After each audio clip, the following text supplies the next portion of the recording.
How do you even start this without just shaking your head? This NASCAR weekend didn't give us one, but two stories that could seriously shift the conversation around the sport. And I'm not exaggerating.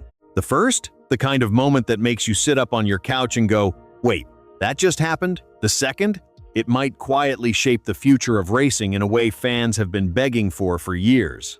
It's the kind of stuff that hits both sides of being a fan, the emotional, history-making highs, and the big-picture questions about where NASCAR is heading next. And trust me, the first story comes with a reaction nobody saw coming. Fans are already debating it everywhere. So yeah, we've got a lot to unpack today. But before we dive in, if you're a real NASCAR fan, go ahead and hit that like button and subscribe. All right, let's get into the first story, a moment that's going to be talked about for a long time. At Darlington Raceway, the track too tough to tame, Tyler Reddick didn't just win. He dominated in a way almost unheard of in modern NASCAR. Think about it. The NASCAR Cup Series today thrives on razor-thin margins and tight competition. One driver completely controlling a race at Darlington? That almost never happens. But Reddick did it. Not only that, he shattered a record that stood since the late 80s, a benchmark set by none other than Dale Earnhardt during the peak of the Intimidator era. Let that sink in for a second. Darlington demands precision, tire management, and patience. It's where Earnhardt built part of his legendary career. And Reddick? He went out there and delivered a performance that didn't just match that legacy, it surpassed it. That alone should have been the headline. But then things got really interesting. During post-race coverage on NASCAR on NBC, Dale Earnhardt Jr. reacted live, and at first, it was exactly what you'd expect. Impressed. That was incredible. You just don't see guys control a race at Darlington like that anymore. But then, he dropped a line that flipped the conversation entirely. Somebody might want to take a real good look at that car. That thing was way too fast. And he wasn't done. With a grin, he added, "If my dad saw that, he'd probably be asking the same questions. That kind of speed at this place? That's unusual." And just like that, everything exploded. Fans across social media started dissecting every word. Was this just classic NASCAR humor, the old school, joking about speed kind of thing? Or was there a hint of frustration, maybe even a subtle jab, seeing a family record challenged? Eventually, even Dale Earnhardt Jr. had to raise an eyebrow. But, as always, fans were divided. Some defended him. This is NASCAR. This is how drivers and analysts talk. If a car looks insanely fast, you question it even with a smile on your face. Either way, it hit a nerve. But amidst all that chatter, let's not lose sight of what Tyler Reddick actually accomplished.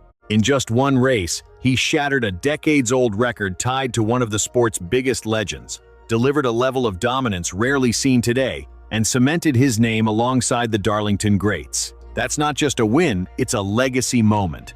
Now, let's shift gears to the second story. This one might not hit you emotionally at first glance, but it could reshape the future of NASCAR.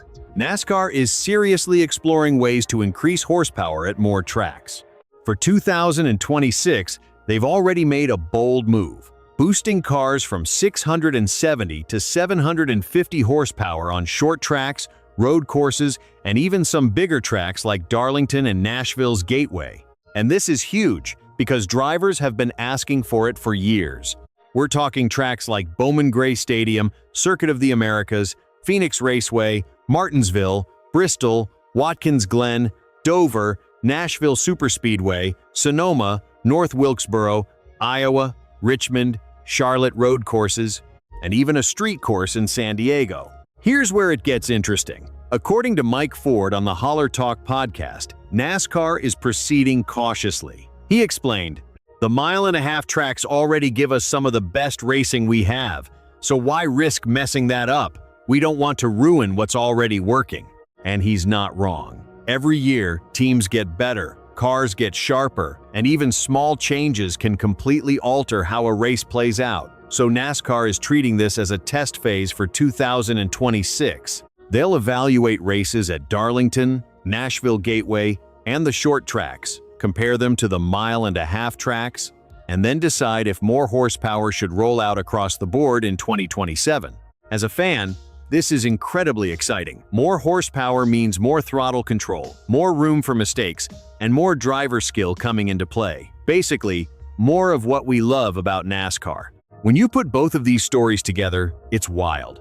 On one side, Tyler Reddick delivered a historic, almost unbelievable performance that has everyone debating legacy and legitimacy.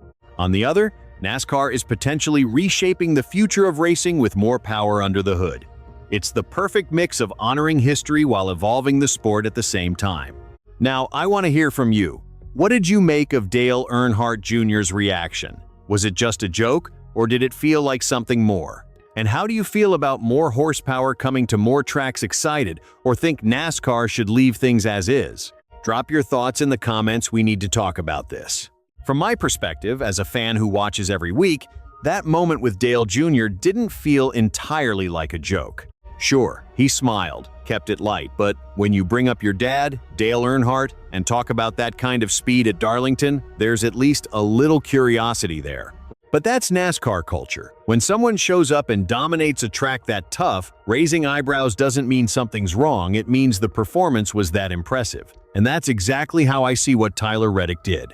It doesn't take anything away from him. If anything, it makes it even bigger, because now everyone is talking about it. That's how legendary performances start to build their story.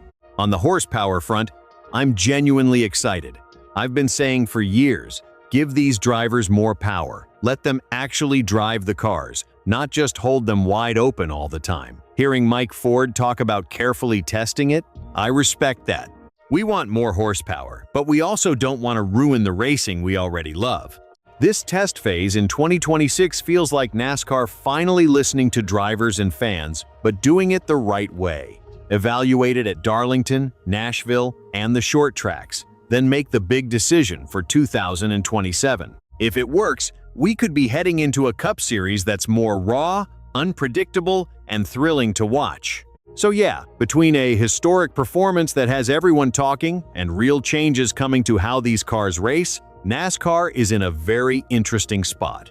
And honestly, that makes me even more excited to see what happens next. We just launched this channel, and we really need your support. If you love NASCAR and want to dive into real, behind-the-scenes racing stories, please subscribe to NASCAR Insider Hub. Your support helps us grow, keeps the conversation alive, and lets you be part of every moment on and off the track.